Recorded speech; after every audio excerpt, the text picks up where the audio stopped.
Lord your God led you all the way in the desert these 40 years. Why? To humble you and to test you in order to know that what was in your heart, whether or not you would keep his commandments. He humbled you, causing to hunger, and then feeding you with manna, which neither knew you nor your fathers had known. Why? To teach you that man does not live on bread alone, but on every word that comes from the mouth of the Lord. Your clothes did not wear out, and your feet did not swell during these 40 years. Know then in your heart that as a man disciplines his son, so the Lord your God disciplines you. And he goes on to, later on when he says, in verse, the latter part of verses 6 and so on, he says, observe the commandments of your Lord, walking in his ways and revering him. The Lord your God is bringing you into a good land, a land with streams and pools of water, with springs flowing in the valleys and hills, a land with wheat and barley, vines and fig trees, pomegranates, olive oil and honey, a land where bread will not be scarce and you will lack nothing, a land where the rocks are iron and you can dig copper out of the hills. When you have eaten and you are satisfied, praise the Lord your God for the good land he has given you. Be careful that you do not forget the Lord your God, failing to observe his commandments, his laws and decrees that I'm giving you this day.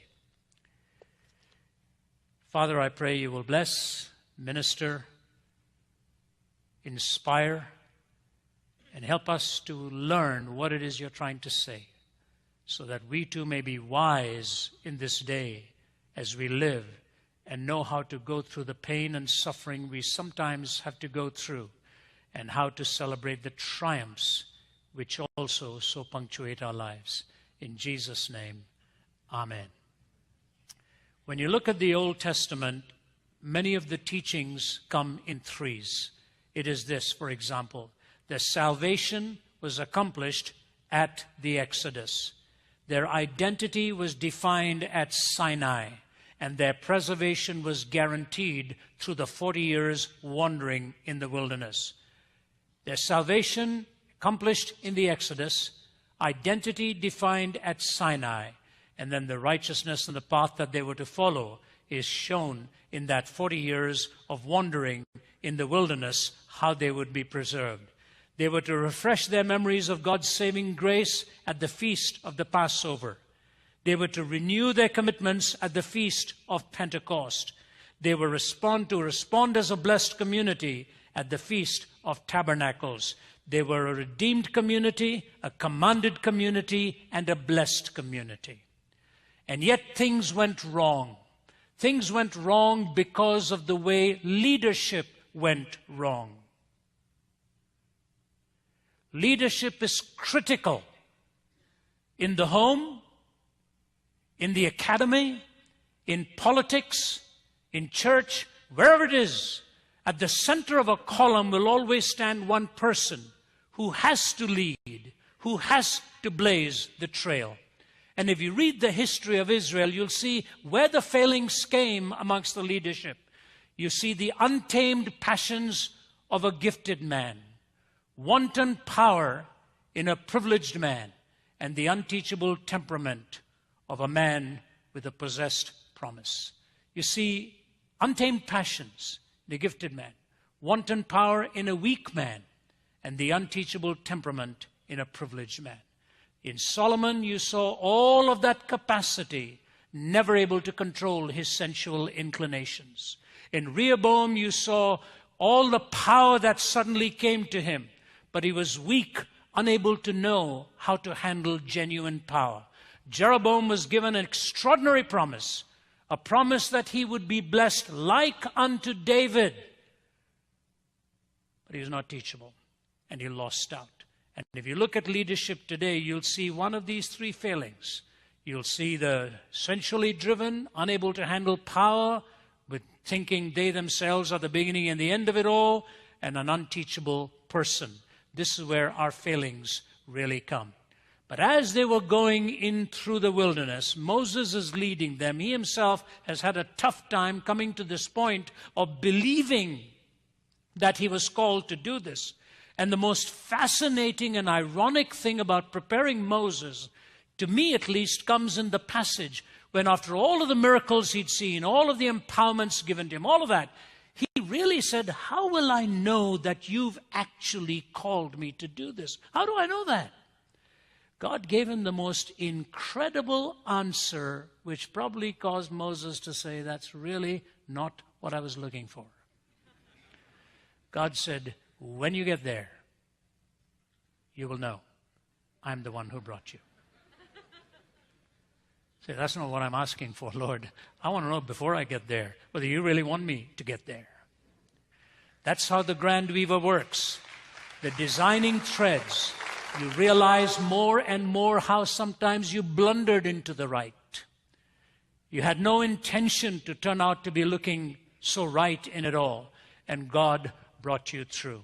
I look at my own life, born and raised in the city of Chennai in India, called Chennai long before the British came. They changed the name to Madras, and then when the spirit of nationalism arose, they harked back and changed Madras back to Chennai. In the early days when I used to go and visit the home where I was born and raised, when I'd take my wife's from Canada, I'd go or take friends there. If you'd put about 3 people with an outstretched span like that, that'd be as wide as the street was in where I lived, if maybe 3. And in that one tiny little room where 7 of us would be raised, and it's okay, nothing to complain about. I'm just telling you, the grand weaver had a different story in mind for the years to come, for all that he was preparing one individual for, another individual for. And if you tonight are sitting here wondering, what does it take to get to the place of God's choosing? How do I get there? I promise you, if you honor the directions He has given, when you get there, you will be absolutely certain in your mind that if it weren't for Him, you would never have made it through this terrain. I'll guarantee you that. And so what is it that God tells them He wants of them? You see, He was going to take them across this little over 100+ miles. It should not have taken them more than 6 weeks to cross. Maximum 40 years. You know, the old story is told of the Texan rancher who was talking to a Punjabi Indian in Punjab, and he said to him, Mr. Singh, how big is your farm? And the Punjabi farmer says, you know, if you stand here and look straight ahead, you see that lamppost? That's how long it is, and that's how wide it is. And the Texan said, do you know how big my ranch is back home? If I got into the car at 6 o'clock in the morning and drove and drove and drove, several hours later, I still wouldn't have reached the end of my ranch. The Punjabi says, I know exactly what you mean. I used to have a car just like that.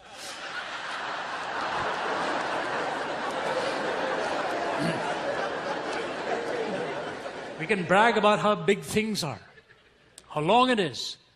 And here's God taking them through this terrain. Imagine in that rugged terrain, with such a vast number, how annoying it must have become after some time to put up with all of the grumbling and all of the complaining. 40 years. Here's the first lesson I want to leave with you. The shortest route is not always the best route, because it can bypass some of life's most important lessons. The shortest route is not always the best route, because oftentimes it can bypass life's most important lessons. And he says, I took you through all of this wandering. Why? So that you would get to know what was in your heart. One of God's great designs in your life and mine is for us to look at our own hearts and understand who we really are on the inside. Not what people think we are. Not how it looks with the plasticity on the outside and all the makeup that we can have. Many years ago, in the year 2000, the former Soviet Union was releasing its political prisoners. And one of them was a Hungarian prisoner by the name of Andres Tamas. He had been incarcerated in the Soviet Union in 1945 when he was 20 years old, and was released in the year 2000 when he was 75 years old. A lot of that time spent in solitary confinement. They basically almost devastated this man psychologically. when the prisons were being, it's a true story, when the prisons were being emptied, they were going to do away with this man because he was talking total gibberish. They thought he was a psychiatric basket case. And somebody else said, don't do that. Why don't you bring a Hungarian psychiatrist and let him at least talk to this man and see if there is some hope. And so the psychiatrist spent a protracted period of time with Andreas Tamas, came out and said, the man is not talking gibberish. This is an old Hungarian dialect. Give him to us. We will work with him. We will reshape his mind. We will get him back into society. And so the Soviets granted that. And so they put him in a wheelchair, and the psychiatrist was wheeling him out. If you have never read the story, you will never guess what his first request was. As he's being wheeled out, he looks at the psychiatrist and says, "Can I have a mirror? I haven't seen my face in 55 years.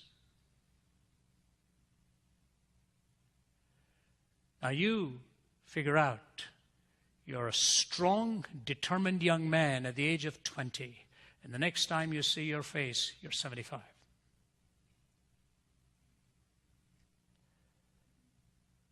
Politics, ideologies, does these things to people. And he could only last a glimpse for no more than a second or two.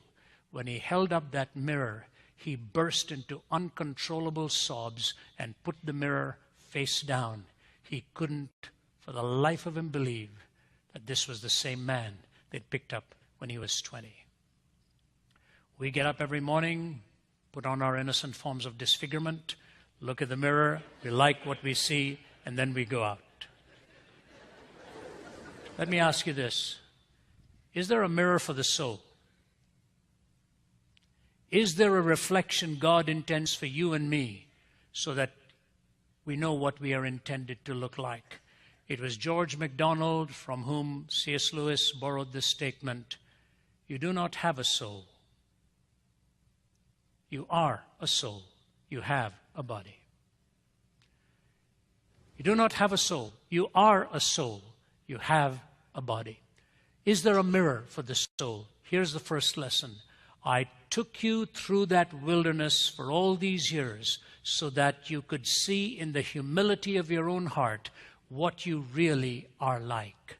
Humility. God alone knows how to humble us without humiliating us and to exalt us without flattering us.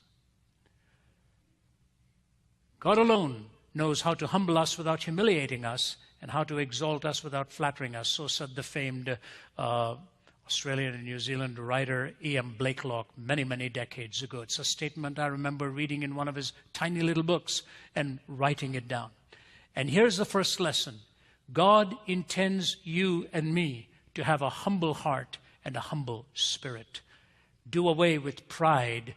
Do away with arrogance. The difference between David and Saul was that David was a man of a humble heart. Saul was an arrogant man who always wanted to look good and powerful in front of the people. Humility. There are two ways to learn humility. Number one is this, to focus on the person of Jesus Christ. The Bible says in Philippians chapter 2, who being in the form of God thought it not robbery to be equal with God, talking about Jesus, but made himself of no reputation and humbled himself, being found in fashion as a man, he became obedient unto death, even the death of the cross. Wherefore God also has exalted him and given to him a name that is above every name, that at the name of Jesus every knee shall bow and every tongue shall confess that Jesus Christ is Lord, to the glory of God the Father, who being in the form of God thought it not robbery to be equal with God, but made himself of no reputation and took upon himself the form of a servant. If the very Son of God can go all the way down to the humiliation of the cross, showing us that he was a humble servant and walked with the ordinary, talked with the needy, found himself with the destitute and the poor and the widow and the fatherless, for whom he placed such value in life.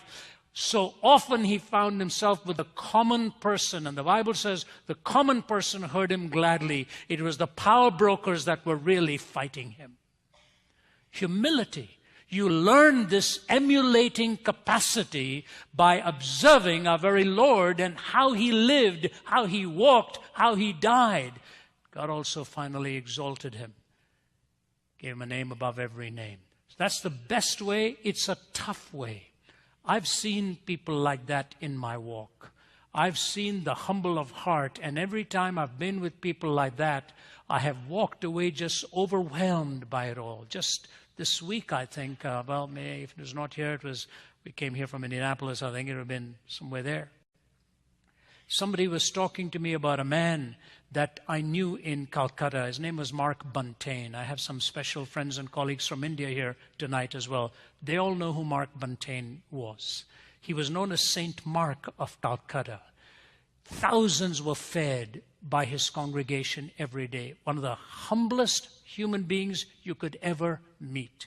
When I was 19, preaching my first 2 or 3 sermons, he was sitting on the platform in his church and gave me the pulpit to preach. I was a nervous wreck standing in front of that people and preaching. It was the 2nd or 3rd time I'd ever stood in front of an audience. And I'll never forget, as I sat down and my whole body literally trembling, I was glad it was over with. This saint of a man reached out and grabbed my hand and he said, "That was anointed." Anyone who knows Mark Buntain, if you're in the audience, you'll know I have not exaggerated what I have just said to you. An extraordinary human being. And the hallmark of Mark Buntain, his humble heart, his humility. And I call upon you, whoever you are, no matter how successful, God wants you to humble yourself. And when you watch the person of Christ, that humility naturally comes. If you don't come to it that way, I'll tell you, He'll get you there one way or the other. And here's a terrifying statement from Thomas Aquinas. The first time I read this, I didn't like it. I'm not even sure I agreed with it. But the more I've read it, it is chillingly true. Listen to what he says. In order to overcome pride, God punishes certain people by allowing them to fall into sins of the flesh, which though they may actually be less grievous than pride, are outwardly more shameful. From this indeed the gravity of pride is made manifest, for just as a wise physician, in order to cure a worse disease, allows the patient to contract one that is less dangerous, so also the sin of pride is shown to be more grievous by the very fact that as a remedy, God allows men to fall into some other sins. Wow. Do you know what Aquinas is saying? If you don't deal with pride, He'll know how to bring you to that point of dealing with it. That which in culture may be atrocious, though in the eyes of God is actually less grievous than the sin of pride itself. He'll bring you to recognize the grievousness of pride by allowing you to fall into something lesser, where culturally you'll be seen for what your heart and my heart really is. You see this happen time and time again. I think that's why Billy Graham prays a prayer every morning. I heard him say this. Every morning I pray, Lord, please today let me not do that which has taken you, do that which will destroy, that which has taken decades to build. Let me not do today to destroy that which has taken decades to build. Humility of heart and the humbleness of heart. One of my great heroes as a young theological student was John Wesley. I don't know how many of you have read John Wesley's life. He was not a gigantic personality. He's fully stretched. He was 5'4". So not exactly a towering presence to walk up in front of an audience. Wesley traveled 250,000 miles by horseback preaching. He preached 40,000 sermons in his life. Compute that. When the famous Oswald J. Smith in Canada was celebrating his 80th year, Billy Graham came to Toronto to preach and talked about the fact that O.J. Smith had preached 12,000 sermons in his life. That's 12,000 in the day of television and radio. John Wesley, 40,000 in the day of horseback, the original version of the Sermon on the Mount. Mount his horse, go and speak. Mount his horse, go and speak. 40,000 sermons, 250,000 miles, worked with 15 different languages, wrote 600 pieces of literature, some of them massive journals. At the age of 83, he was angry with his doctor because his doctor didn't let him preach more than 14 times a week. At the age of 86, in his journal, he writes, laziness is slowly creeping in. There's an increasing tendency to stay in bed after 5:30 in the morning. Now, I've consoled myself by saying he probably went to sleep at 4 in the afternoon. I don't know what time he went to bed.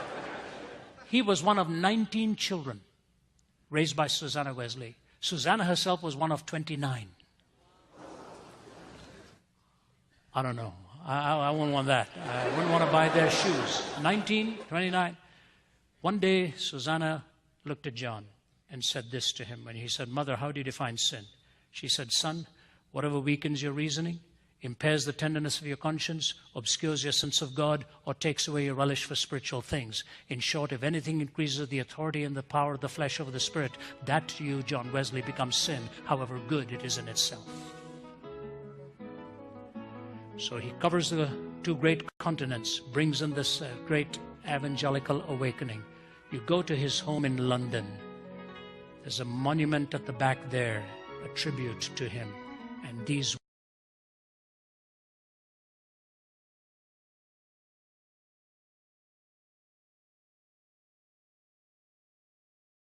who took a lantern and went out with that shout, I'm looking for God, I'm looking for God. Nobody says it as well as he himself did. So let me read a few paragraphs for you. Have you not heard of that madman who lit a lantern in the bright morning hours, ran to the marketplace, and cried incessantly, I'm looking for God, I'm looking for God. As many of those who did not believe in God were standing together there, he excited considerable laughter. Have you lost him then, said one. Did he lose his way like a child, said another. Or is he hiding? Is he afraid of us? Has he gone on a voyage or emigrated? Thus they shouted and laughed him to scorn. But the madman sprang into their midst and pierced them with his glances. Where is God gone? He cried. I'll tell you. We have killed him, you and I. We're all his murderers. But how did we do this? How were we able to drink up the sea? Who gave us so big a sponge to wipe away the entire horizon? What did we do when we unchained this earth from its sun? Whither is it moving now? Whither are we moving now? Away from all suns, maybe? Are we not perpetually falling backwards, forwards, sidewards, in all directions? Is there any up or down left? Are we not straying through an infinite nothing? Do we not feel the breath of empty space? Has it not suddenly become colder? Is not more and more night coming on us all the time? Must not lanterns be now lit in the morning hours? Do we not hear anything yet of the noise of the grave diggers who are burying God? Do we not smell anything yet of God's decomposition? God's decomposed too, you know, and he's dead. He remains dead, and we have killed him. Now, how shall we, the murderer of all murderers, compose ourselves? Because that which was the holiest and mightiest of all that the world has ever possessed has bled to death under our knives. Who will wipe this blood from us? With what water can we purify ourselves? What festivals of atonement, what sacred games will we need to invent? Is not this the greatest of deeds, too great for us? Must not now we ourselves have to become God, simply to seem worthy of this? You know, there has never been a greater deed, and whoever is born after us because of this deed shall be part of a higher history than all history hitherto. Here the madman fell silent, and again regarded his listeners. They too were silent, and they stared at him in astonishment. At last he threw his lantern to the ground, and it broke and went out. I come too early, maybe. My time has not yet come. It has been related further that on the same day this madman entered diverse churches, and there sang a requiem, Aeternam Deo. Let out and quieted, he is said to have retorted each time, what are these churches now, if they are not the tombs and sepulchres of a dead God? God is dead, we have killed him. Nietzsche, every line that he spoke had a backdrop and had a foreground into which he was looking. One of those comments that may just slip by you and me is this: maybe my time has not yet come, he said. And he went on to say how everything that dawns in an ideational form takes a little while before it takes root, and then you begin to see its flower and its blossom. And he said it will happen sooner or later. It happened in Europe much more quickly. In fact, it might interest you to know that Adolf Hitler was a devout student of Nietzsche, and he personally presented Nietzsche's writings both to Stalin and Mussolini. Joseph Stalin was once upon a time a seminary student preparing to go into the ministry. And there came a time in his own student days where he decided he was no longer going to withstand the implications of believing in God, and renounced his faith. In fact, he then is credited with having killed over 15 million of his own people. The last gesture that Joseph Stalin did, which I shared with some of the generals of the Lenin Military Academy, and they were silent as I shared it with them. It is this. Malcolm Muggeridge says that Svetlana Stalin, Stalin's daughter, personally told him over a talk over the BBC that the last thing my father did as he was hallucinating is sit up in bed one last time and clench his fist toward the heavens once more, threw his head back on the pillow, and he was gone. There was a stridency to his anti-theistic state of mind. And I remember after I finished a lecture at that Lenin Military Academy, as the generals lined up to shake hands with me, and I talked to them on the implications of a godless universe, the lead faculty member grabbed me by the hand, and he said this.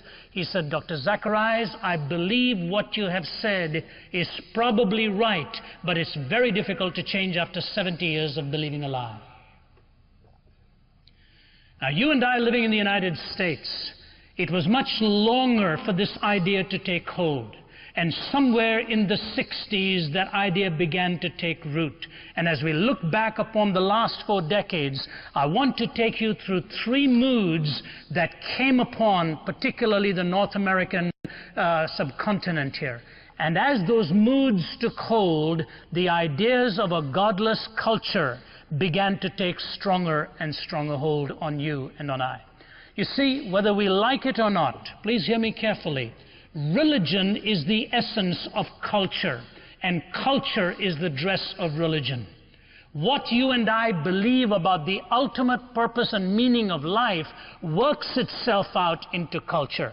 And if religion is at the heart and core of culture, and culture becomes the dress of religion, then what happened in the previous 4 decades is very important for us to understand.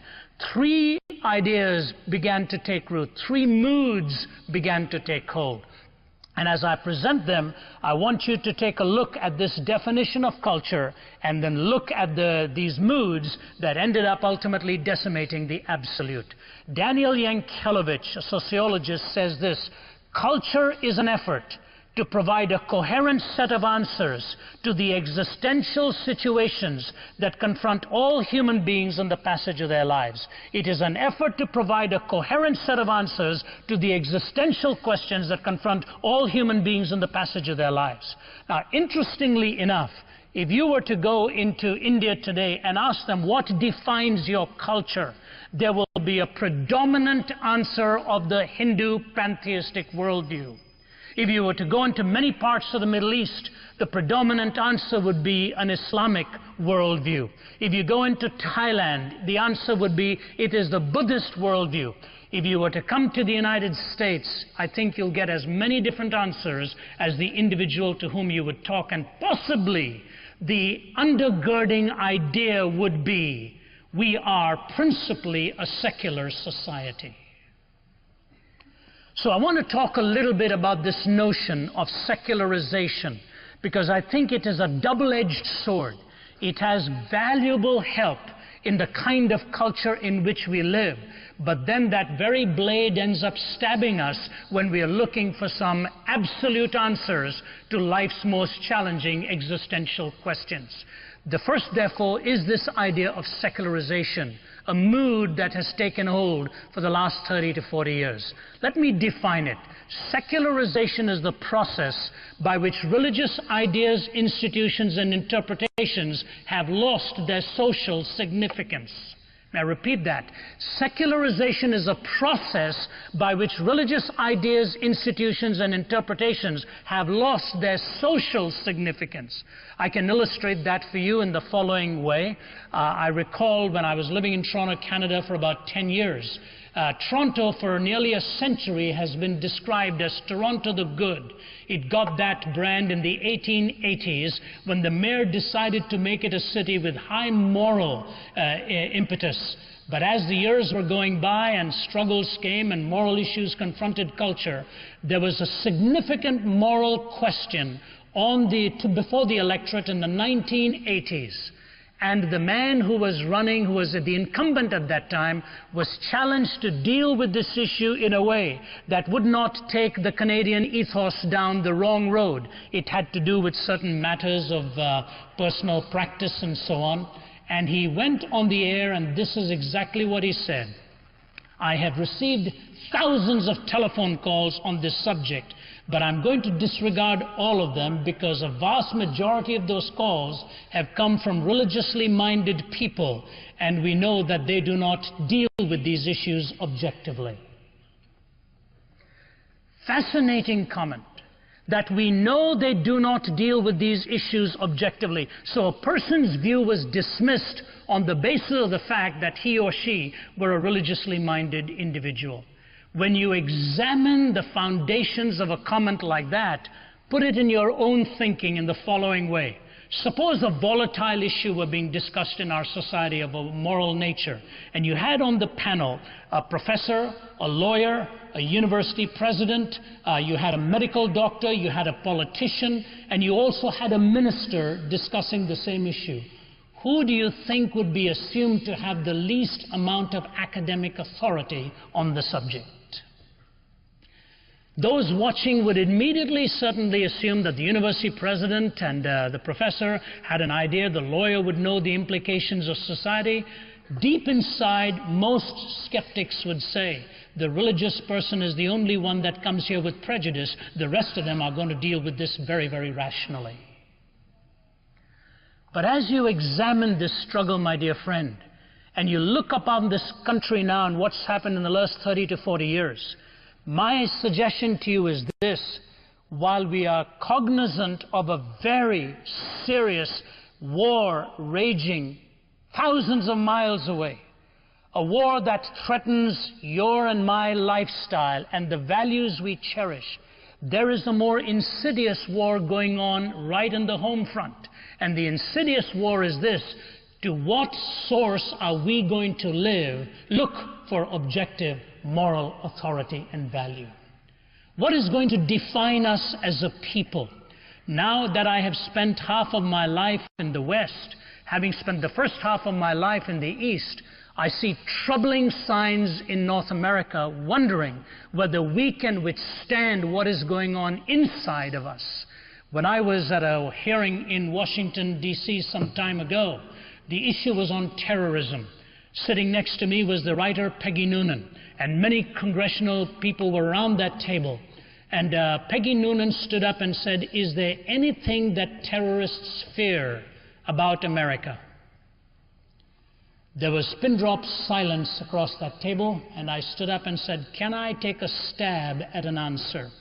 I would want to suggest to you that what the terrorists fear most probably is a morally strong America.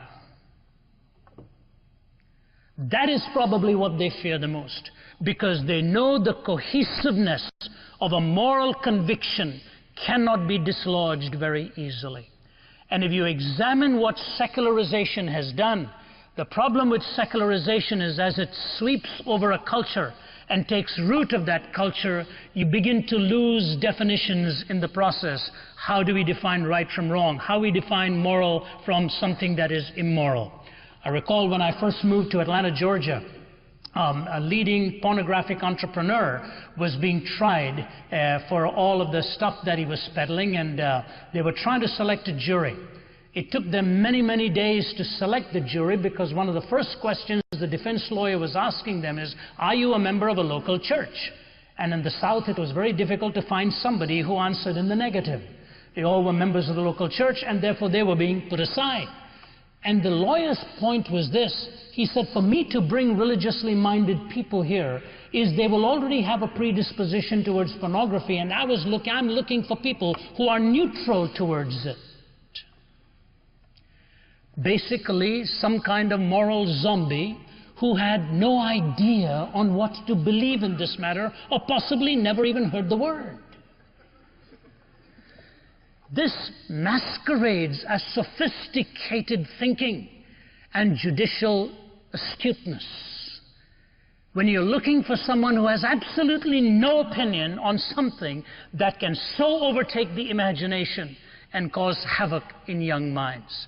And this is the way he went about his questioning. When a witness came to testify against his client, he looked the witness and eyeballed the witness and he said, I have some questions for you. Have you ever been into an art gallery? Yes. Have you ever paid to go into an art gallery? Yes. Have you ever paid to go into an art gallery where there are paintings by the great masters of art? Yes. Have you ever paid to go into an art gallery where there are paintings by the great masters of disrobed and unclothed people also on display there? Yeah, I suppose so. Will you please tell this jury why you call that art and why you call my client's products pornography? How do you answer in yes and no, things like that? And I began to think, if that man sat across the table from me and I had to reason with him, what would I say? How would I find a point of reference on which he and I would agree to a logical deduction from that? And I thought of the biography of Michelangelo. When he started painting disrobed, unclad people, his teacher one day called him and said, what are you doing this for? And Michelangelo said, because I want to see man as God sees man. And his teacher said, I just want to remind you, you're not God. It was an interesting response. But of course, it doesn't solve the issue to put it that way, does it? So let me take you to a parable given by C.S. Lewis that gets to the nerve of this problem. C.S. Lewis has a book called A Pilgrim's Regress, in which he talks of his own conversion from atheism through pantheism and even dabbling in Marxism, till finally he secured his own life as a follower of Jesus Christ. And C.S. Lewis, in this book, A Pilgrim's Regress, gives it in an allegorical form. His straight prose narrative is called Surprised by Joy, but in this allegorical form, he refers to himself as John, meandering through all of these worldviews looking for answers. And he said, my problem was I was not getting answers anywhere. And then I wandered into this mountain he calls. The mountain was the spirit of the age. And he pictures himself enjoying the precepts of the spirit of the age. But he said, I always felt myself bound in chains. A fascinating description of living for every whim that he had. Bound in chains. He said, I sat under the stare of the head of the spirit of the age with his neuronic gaze just staring at me. He said, as I sat there day after day, the waiter representing the spirit of the age would bring me my meals.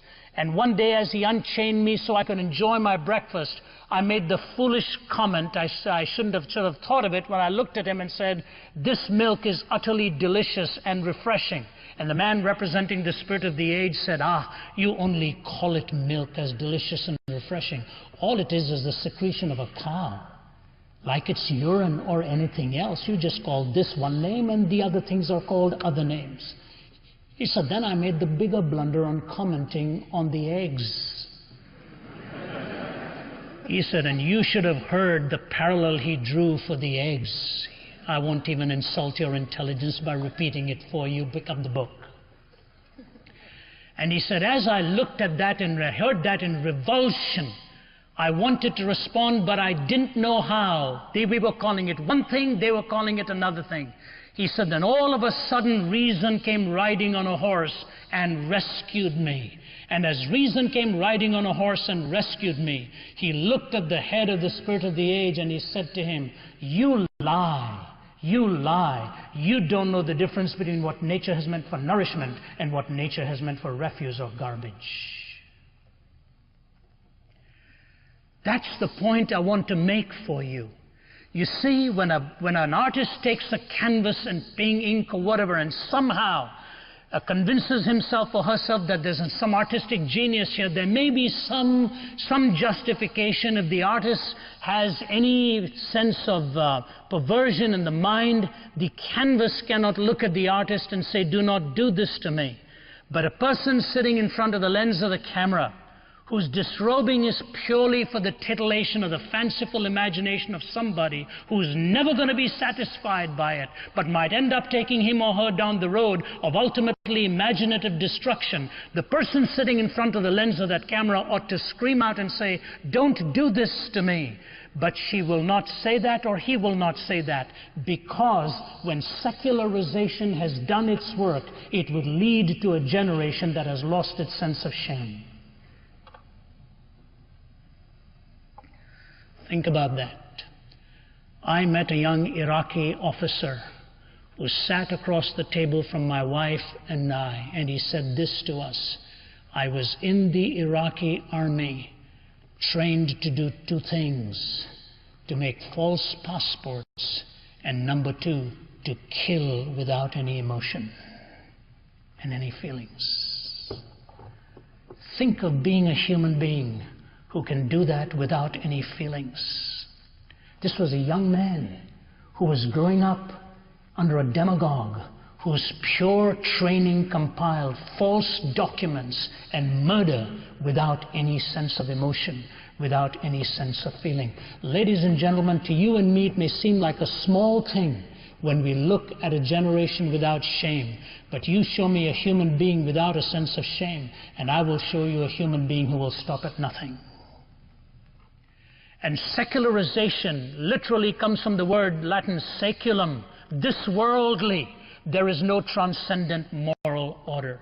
So we see, number one, secularization leads to no shame. Secondly, quickly, pluralization, where there's a competing number of worldviews available to its members and no one worldview is dominant. A competing number of worldviews available to its members and no one worldview is dominant. If you really want to see pluralization in a classic way expressed culinarily, walk through Los Angeles, where you can see a Korean's wagon selling kosher tacos in a fast food outlet. Pluralization in culinary expression. Pluralization is a good thing. We must be able to allow contrary views to exist and take them into the marketplace. But if pluralization ends up being relativism, then once again, you are on a course to destruction and error. See, it's not what is Eastern and what is Western. It is what best reflects reality. And to those of you in engineering who think in a linear way, you know very well you don't fudge with the numbers. It'll get you. There is an exclusionary fact to reality.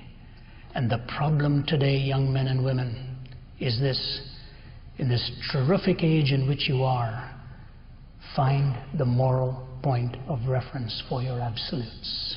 There are some things in life you'll find out are either or. You either fall in line by it, or you will bear the consequences. What is an absolute? Have you ever been at a traffic light and your mind is wandering? You've stopped and all of a sudden something next to you is moving and you don't know if that car is moving or you're moving. What's the first thing you do? Go for the brake. After you go for the brake, if you're still not sure whether you're moving or the other person's moving, what do? You look outside at a tree or a building which is stationary to measure your movement by that which doesn't move. What would happen if the trees and the buildings started moving too? That's what's happened in society today. Like the man in Leicester, England, who used to work at a clockmaker store, going to work every day, adjust his watch by a clock outside. One day the clockmaker stopped and said, "I find it fascinating. You adjust your watch every day." He said, "Yes, sir.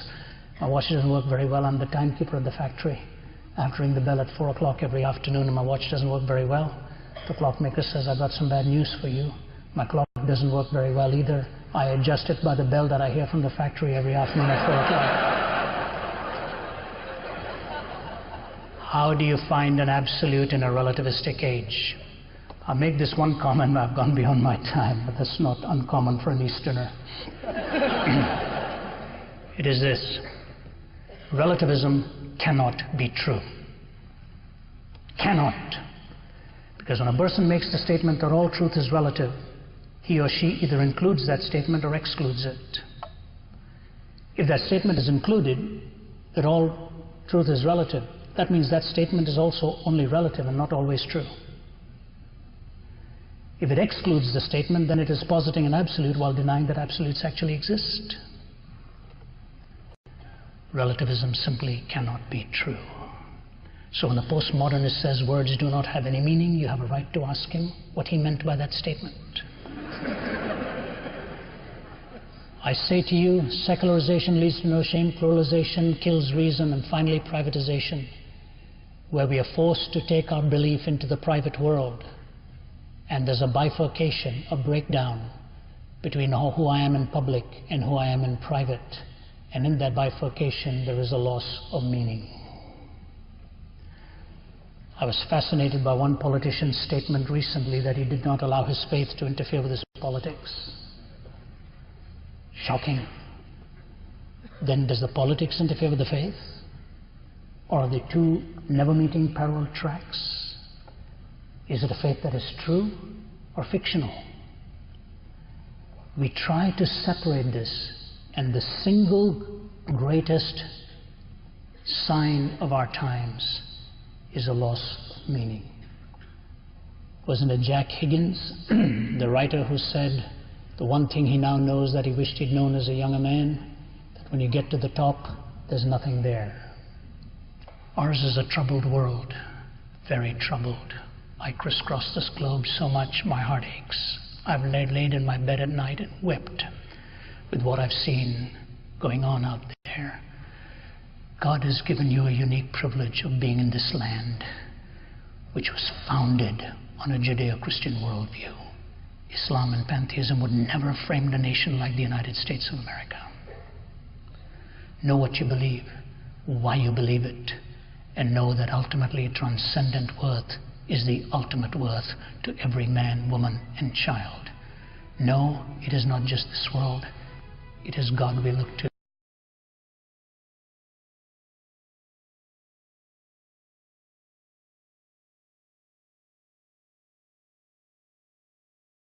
That was all over the place. You'd hear it all over the globe, but there's always somebody who hasn't heard it.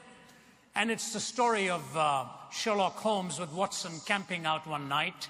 And after a lot of liquid refreshment, the darkness of the night in their tent, Holmes looks up and he looks into the night sky and he looks at Watson and he says, "Watson, what do you see?" And he says, "I see stars and stars and more stars." He said, "What does that tell you?" He said, "Well, astronomically, it tells me that there are millions of galaxies and potentially billions of planets. Astrologically, it tells me that Saturn is in Leo. Orologically, it tells me that it's about 2:45 in the morning. Meteorologically, it tells me that tomorrow will probably be a great day. And theologically, it tells me that God is an all-sovereign and a great God, and we're just a minute part of the great whole." "Why, Holmes, what does it tell you?" He said, "Watson, you idiot, somebody has stolen our tent."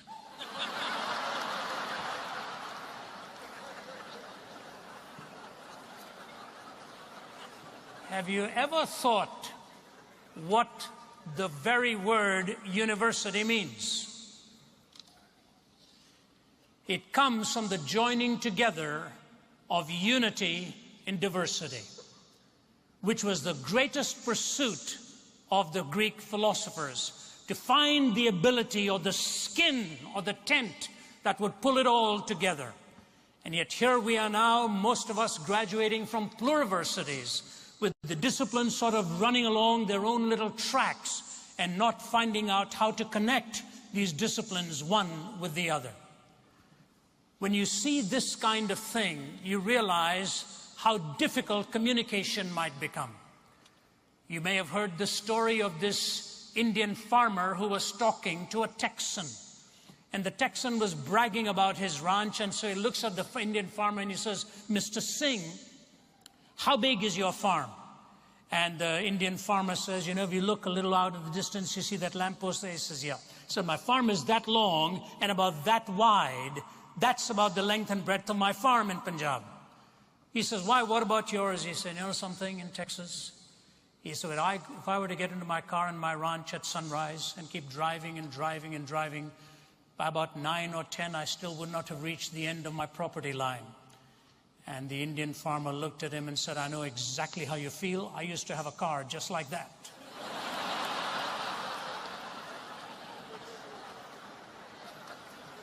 You take all of the disciplines running along their different tracks, try to bring common ground in communication, and it's all right if you're just talking about the dimensions of your farm.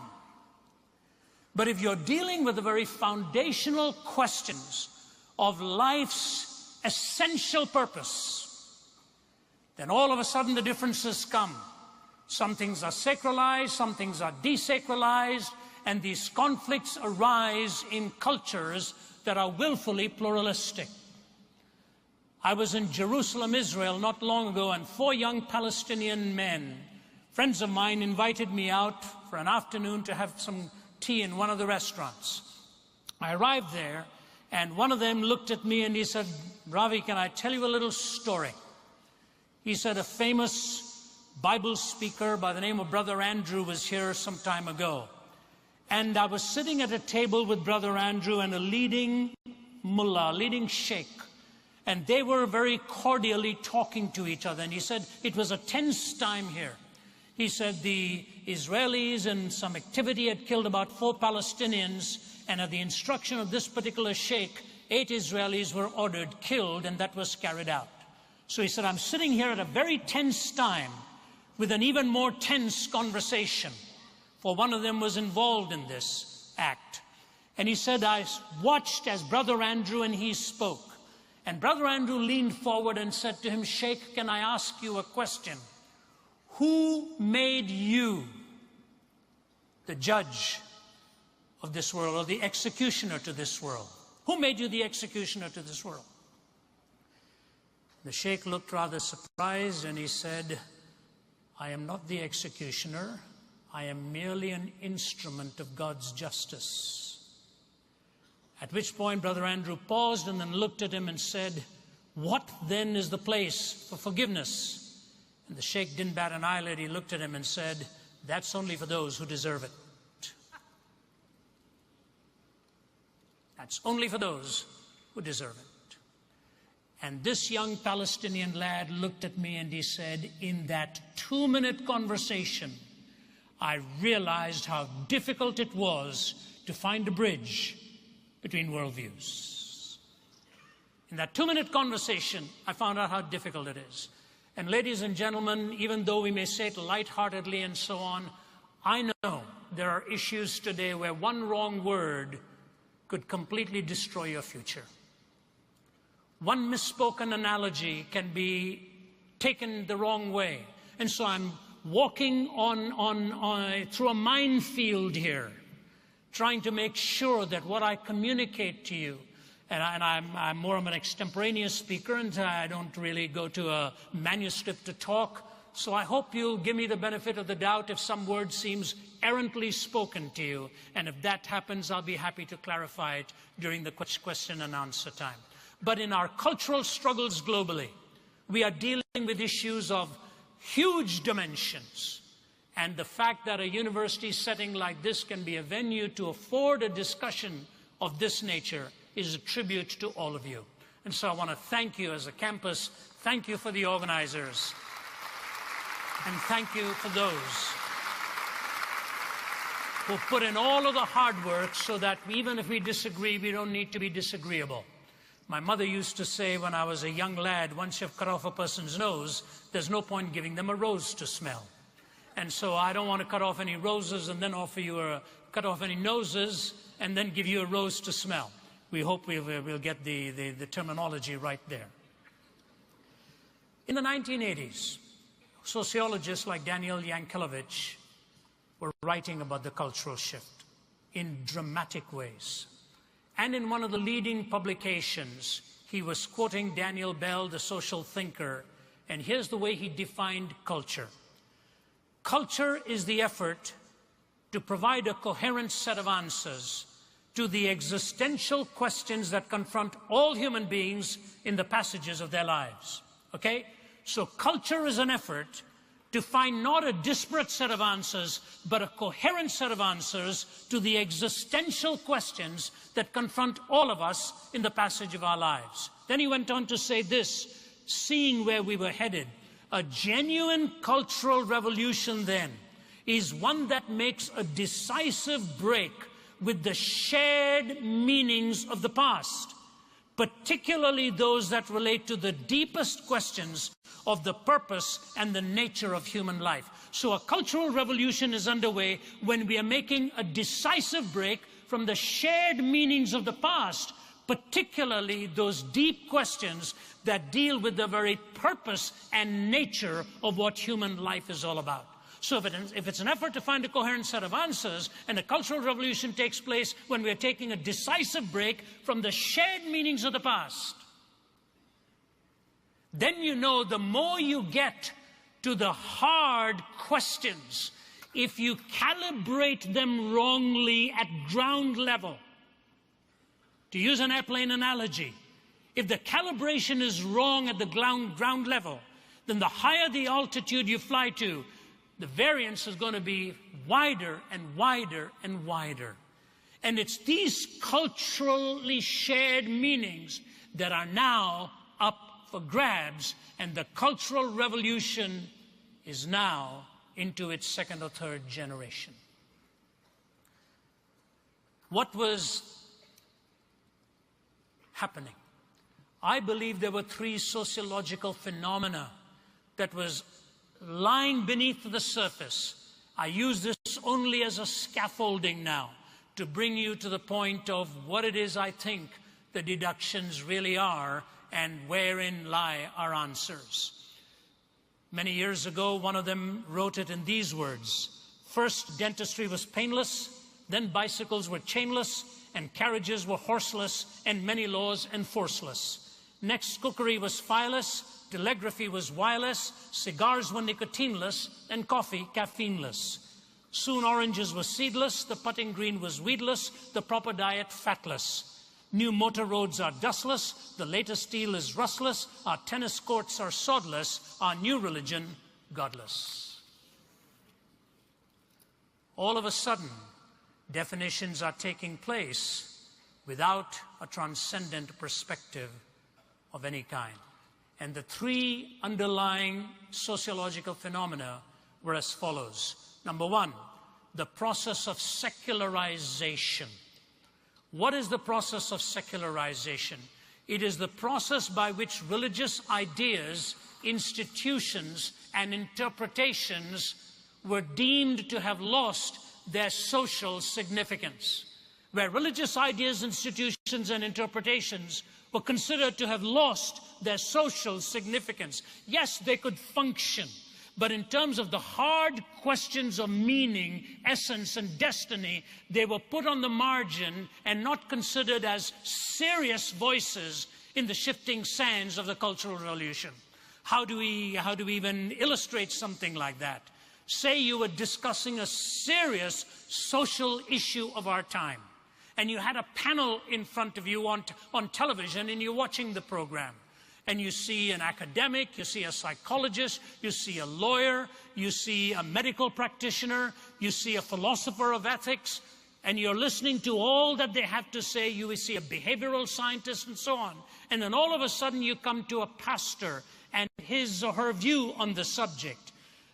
The way the sociological fabric was changing at the moment the religiously ordained person started to speak on the subject, he or she was assumed at that point to be prejudiced on the subject, as if all the others were completely objective on what they were dealing with. That's precisely what secularization actually meant. That religious ideas, institutions, and interpretations were losing their social significance. When you saw this kind of thing taking place, you began to see what it was that people were actually arguing for or arguing against. The secularization process was described well by British journalist Steve Turner. We believe in Marx, Freud, and Darwin. We believe everything is okay as long as you don't hurt anyone to the best of your definition of hurt and to the best of your definition of knowledge. We believe in sex before, during, and after marriage. We believe in the therapy of sin. We believe that adultery is fun. We believe that taboos are taboo. We believe that everything was getting better despite evidence to the contrary. The evidence had to be investigated, and you could prove anything with evidence. We believe there is something in horoscopes, UFOs, and bent spoons. Jesus was a good man, just like Buddha, Muhammad, and ourselves. He was a good moral teacher, although we think his good morals were basically bad. We believe that all religions are basically the same. At least the ones that we read were. They all believe in love and goodness. They only differed on matters of creation, sin, heaven, hell, God, and salvation. We believe that after death comes the nothing, because when you ask the dead what happens, they say nothing. If death is not the end and the dead have lied, then it's compulsory heaven for all, excepting perhaps Hitler, Stalin, and Genghis Khan. We believe in Masters and Johnson. What's selected is average, what's average is normal, what normal is good. We believe in total disarmament. We believe there are direct links between warfare and bloodshed. Americans should beat their guns into tractors, and the Russians would be sure to follow. We believe that man is essentially good. It's only his behavior that lets him down. This is the fault of society. Society is the fault of conditions. Conditions are the fault of society. We believe that each man must find the truth that is right for him, and reality will adapt accordingly. The universe will readjust, history will alter. We believe that there is no absolute truth except the truth that there is no absolute truth. We believe in the rejection of creeds and the flowering of individual thought. And then he put this stinging postscript.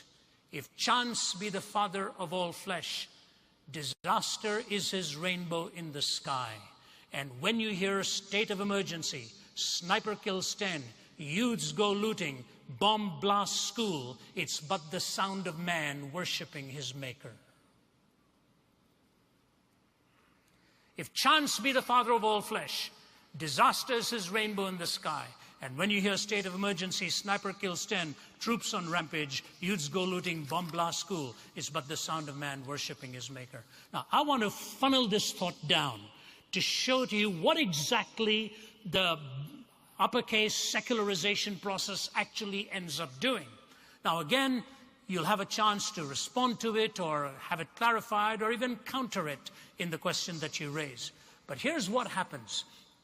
When secularization has moved into the marketplace of ideas, where anything from a transcendent basis is evicted by virtue of the fact that it invokes some transcendent perspective, what ultimately happens?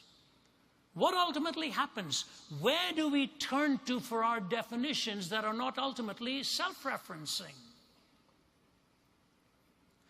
This was proven many years ago when a leading pornographic purveyor, whose pornography was considered to be so vile that the man arguing against it said, look, it actually makes Playboy magazine and all look pretty tame, and we wouldn't even be here discussing that genre. We're talking about something heavily perverted here in the abuse and use of children and women and so on in ways that are totally dehumanizing and degrading.